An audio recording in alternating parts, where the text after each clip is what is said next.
I'm excited to be here with my esteemed colleagues to have a really authentic and real conversation about diversity, equity, and inclusion. I'm here because I am a strong believer in paying it forward. I want to shatter the glass ceiling, crack that bamboo ceiling, and make it a better world for my children. I am a daughter, I am a sister, I am a mother, I am a manager, and I have been lifted by women and not lifted by women. And I have a responsibility to continue to lift the opportunity for women and girls. Intentional inclusion means everybody gets an opportunity, right? What I did within MUFG, because I wanted to be very clear about where we were from an inclusion perspective, was I entered into what's called a manifest imbalance study.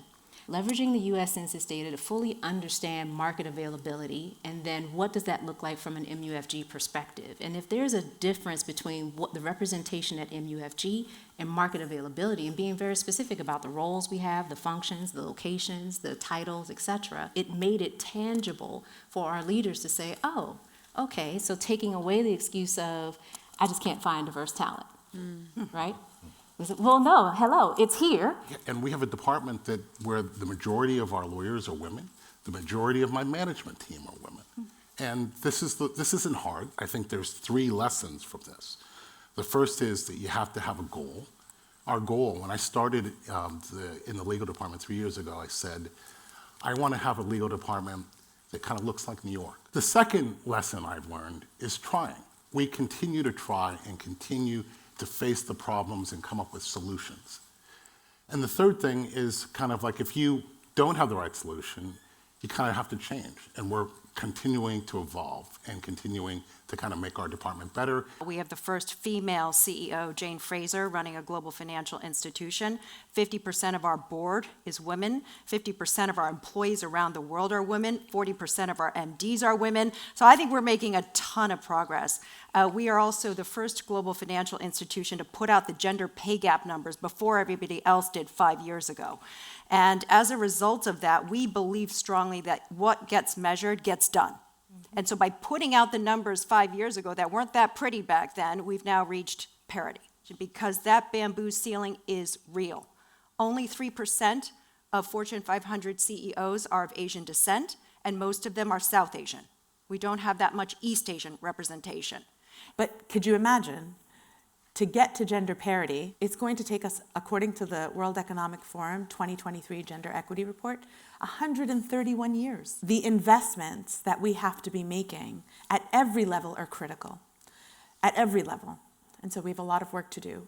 On the global scale, Bloomberg is doing a tremendous amount of philanthropy around women and economic development. And a lot of our focus are in global communities. So we've developed a number of initiatives to try to start to enrich the dialogue, invest in high potential female, ethnic, and underrepresented talent, a program we call Growth, Opportunity, Access, and Leadership.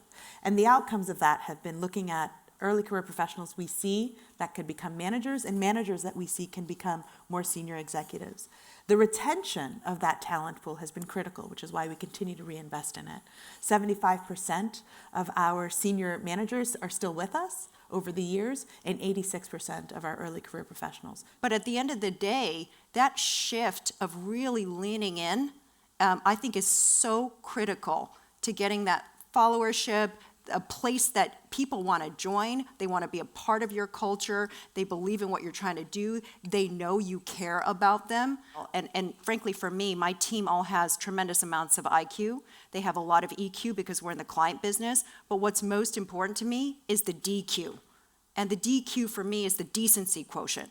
How we treat one another, how we lift one another up. It's not sharp-elbowed, it's winning together, as a team. So I think having allies and having leaders in particular that are willing to walk the walk and lead by example and to call out bad behavior and to praise people, to help people get to a platform so that they have the voice that they need, that they have the exposure that they need, are all really important. It's never too young to start networking and building a network. Please take calculated risks.